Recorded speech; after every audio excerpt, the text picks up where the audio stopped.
Hi Aquarius, and welcome to your reading. This is a reading for Aquarius, Sun, Moon, Rising, Venus and Mars for March 2022. Thank you so much for being here. I will do a Celtic cross. As you can see, I will also pull some cards from the love and relationships affirmators, and I will do a card pull for my Oracle postcard deck, which is postcards that I collect in museums and I also get sent from people, and I also will use some charms. So there is a lot of good things coming up. Also the Astro dice are here, so yeah, lots of things coming up for you. In this reading, I will start with astrology a little bit. So this month for you is interesting, astrologically speaking, because Venus and Mars are moving into your sign in conjunction. So this is an interesting aspect for sure, where you have both the planet of feminine love, Venus, love, peace, harmony, beauty, also resources, values, we cannot forget about that, and the planet of Mars, which is the planet of passion, of also aggression, maybe of forward movement, of fight, of conquering. That is all the Mars testosterone planet, I would say. So those two are in conjunction, which means they are in the same, they are meeting each other in the sky basically, and they're moving into Aquarius. So this is a really wonderful energy for balance of the yin and the yang, so of the forward and of the receptive, and actually it's a very nice constellation for having this in your own sign. So also we have a new moon in Pisces, which is quite interesting for a new start, a new cycle happening, and then we have the sun entering into Aries, which is basically starting the new astrological year. With the full moon in Virgo, we can also maybe start a new way of building a routine, because I think for you this is a really big theme here, especially in this reading, when it comes to how you want to manifest things. I think there is a big emphasis in this reading on routine and how to go about things. So you're bringing in to this month the Hierophant Energy. The Hierophant Energy, I think, is something that you found within yourself, like a conviction, maybe a stronger belief into something, a different belief maybe even, or the idea of committing to something more fully on a spiritual level as well as on a very everyday level. This is the Hierophant who is also walking the talk, living his spiritual practice, and really is committed to what he believes in. The Five of Swords and the Two of Wands in the current situation, or the main situation here that is presenting itself, I think with this new conviction that you found within yourself, or that you're committed to implementing, it comes with the challenge that you might have to also communicate your convictions a little bit harsher and stronger to your surroundings, and that might come with some cost of maybe disappointing people, or yeah, people might be shocked maybe by your fierce way of saying things or believing things. So this often happens when we find a new conviction within ourselves, that of course our surroundings might be irritated by that, because we really are fighting for what we believe in. And you know that now it's time to really start a plan, to start planning, to figure out how you want to do things, because with the Page of Pentacles in reverse here, it really suggests that there is an understanding that things are difficult to just change. You know, there is really not much help you gain from the outside, I feel like, with the Page of Pentacles in reverse. So, or this is maybe how you perceive it as well, that there is not really something given to you right now. But at the same time, subconsciously, you have this really strong calling here with the Judgment card into the right direction, and you just feel like you're drawn into a specific direction, and you're shown the way, so to say. Now, now we're moving into this Eight of Pentacles situation in reverse here, that really says, I want to find a way to be more disciplined and focused about a thing. And I want to practice that. The Eight of Pentacles in reverse suggests that there might be some, maybe you feel like I'm practicing, I'm doing all the things, and I kind of don't gain results, or I don't effectively practice. I saw this really great, because they say practice makes perfect, right? And yes and no, because you have to practice right. You know, there is a lot of people, and I'm not sure if you've been one of those people, or if you know one of those people in school, you know, where you just feel like they learn and study all the time, but still they don't get the results, you know, or you practice all the time, you just don't get the results, and then people are like, well, you just don't have talent, or don't have what it takes. I don't think it's that easy. I think it's really about mental focus and training the process of learning and the routine. And we have this neuroplasticity, which means our brains are able to form these new pathways, even in our higher age, even in old age. This is proven by now. So it's not just some hocus pocus. It's really like neuroscience, that you can actually do what you believe in, you know. This is very scientifically based in neuroscience. And I think with the Eight of Pentacles in reverse, it's really about building focus and practicing the focus, because it's not about sitting in front of a thing, doing the same thing over and over again for 8 hours a day. If your brain is not wanting to perceive that, or your system or your body, then it's just not going to do that, and you got to take your rests and stuff. So it's really, I strongly feel that maybe it's an interesting thing right now to look into ways of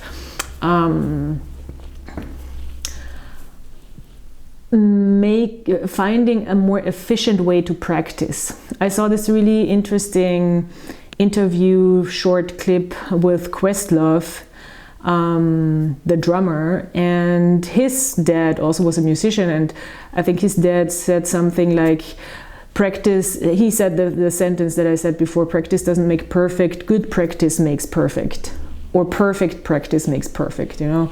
So something like that. And I think it's really about not wasting your time in an activity just to do the activity. It's more like, how focused can I be on something, and how long and in which intensity does it make sense and actually bring me progress. This is what I strongly see here.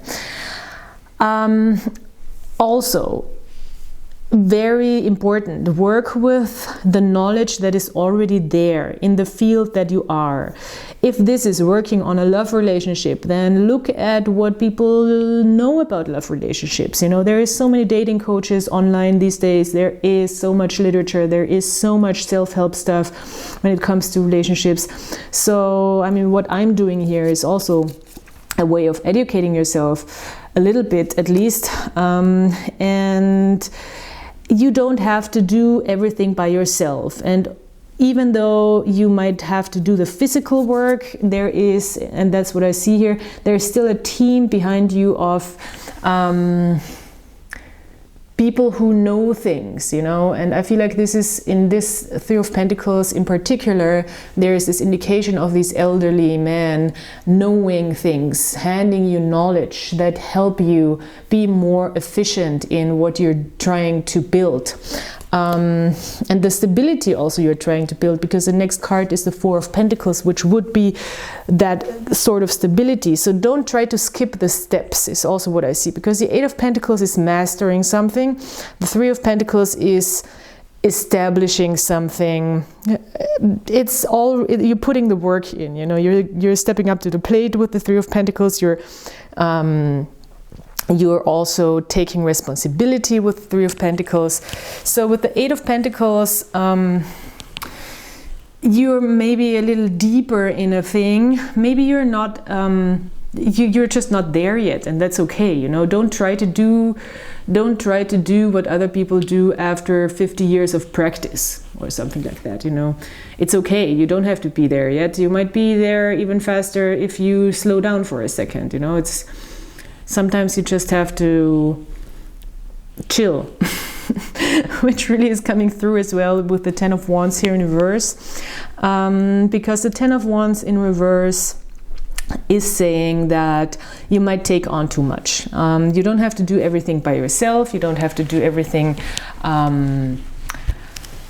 at the same time, at once. This is also the Ten of Wands in reverse, so it's time maybe to make the load a little lighter. You know, you don't have to carry this heavy load all by yourself. You can either get help, you can also carry one stick at a time. You don't have to carry all the sticks at the same time. So because there is this fear of the Ten of Swords in reverse, which is like, oh my God, am I gonna just hit a dead end without even seeing it coming? I hear like, am I burying my own grave? Am I digging my own grave? That's how you say it. Because, you know, there is still the physical and the body, and you kind of have to be aware of that you have limits.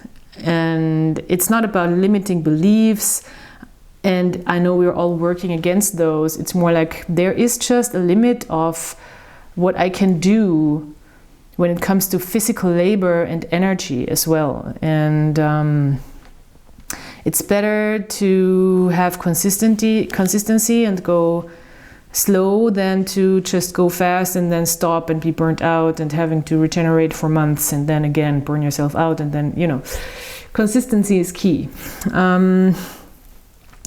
Six of Cups in reverse, how you perceive yourself. There is maybe an element of the past holding you back here. Maybe beliefs about, like, maybe in your surroundings people didn't believe in you. That's what I feel strongly with this. Or projected their own insecurities onto you. Maybe as a child they told you you can't do certain things.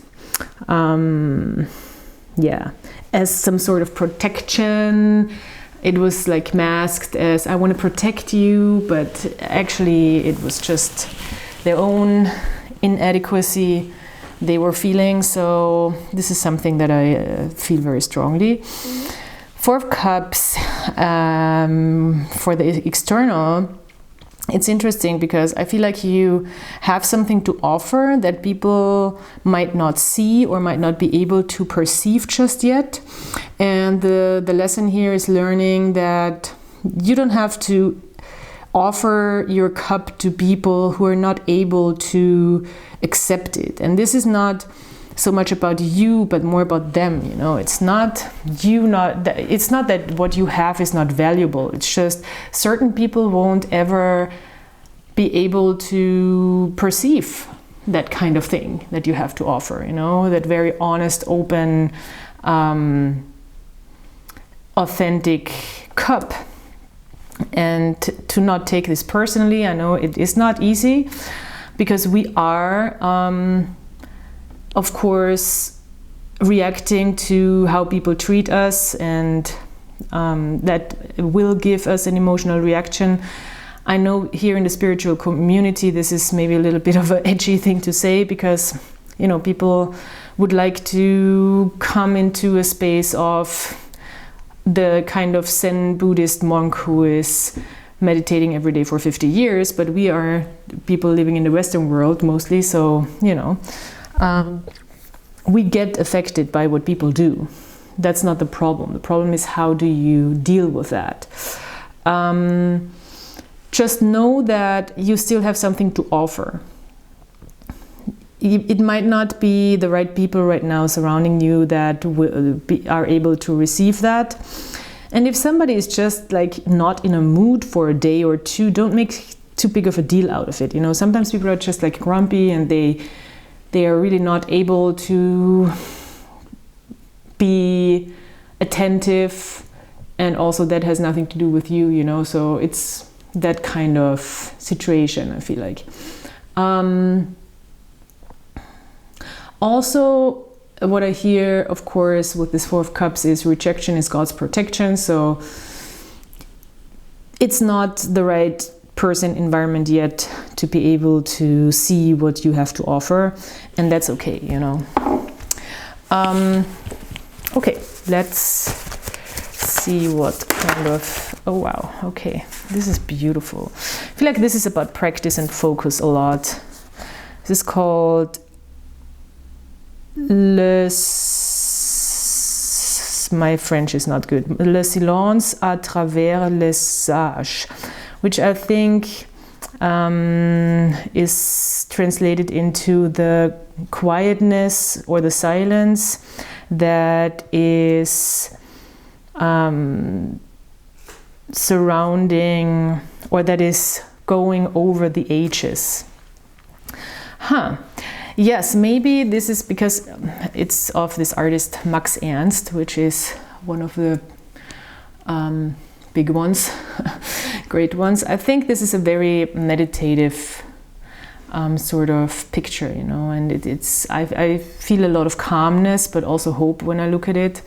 And I think it's about preciseness too. So don't be afraid to be precise, especially with the Eight of Pentacles and this Virgo full moon. But it takes time, you know, it takes time to perfect something. And there can be a lot of light and gratitude in a very focused practice. So maybe bringing yourself back to that focused, meditative sort of activity, doing things over and over and over again, in solitude, maybe even in silence, could be an interesting thing. This is all speaking about Virgo in a way, and the Hermit card as well. So beautiful. I like also that this golden stuff is coming through. It's very similar to this color. Affirmators card. That one wanted to come out. Maturity. Oh, nice one. I make peace with the tough relationships of my past. I probably would have skipped the pain they came with, but I'm grateful for the lessons they brought me. Because of those tough relationships, I can look back at the mosaic. That looks like a mosaic, right? Mosaic of life. And see value in even the most broken pieces.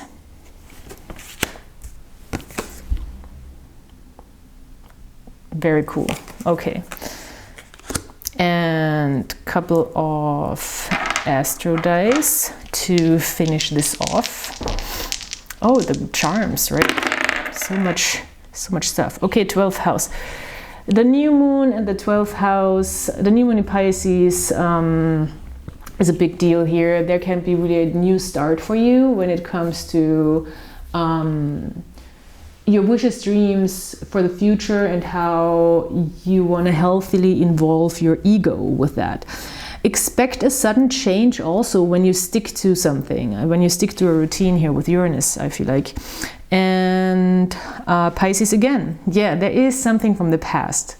There might be something coming up from your subconscious that will show itself also. And I see a sudden moment of realization, maybe even, or of being able to let go of something. Pisces and the 12th house and the Six of Cups, something from the past that has been holding you back, and I think it's going far back. So I think it's really some childhood sort of thing that can be more and more resolved and let go.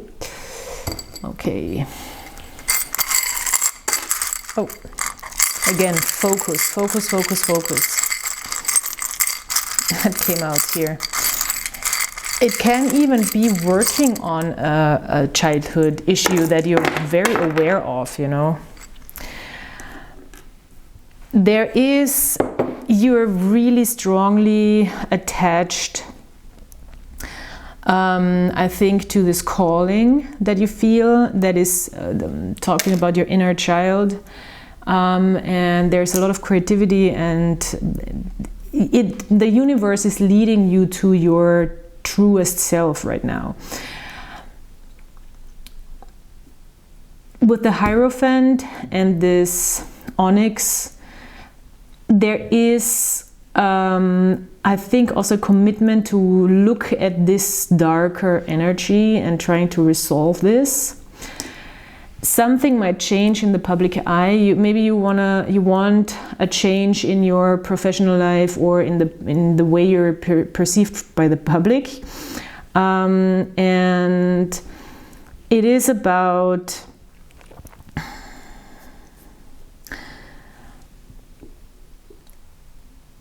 I think it is about maybe letting go also of a little bit of a toxic, I want to say, work environment, and get a little more loosely attached to what you professionally do and not obsess over it too much, you know.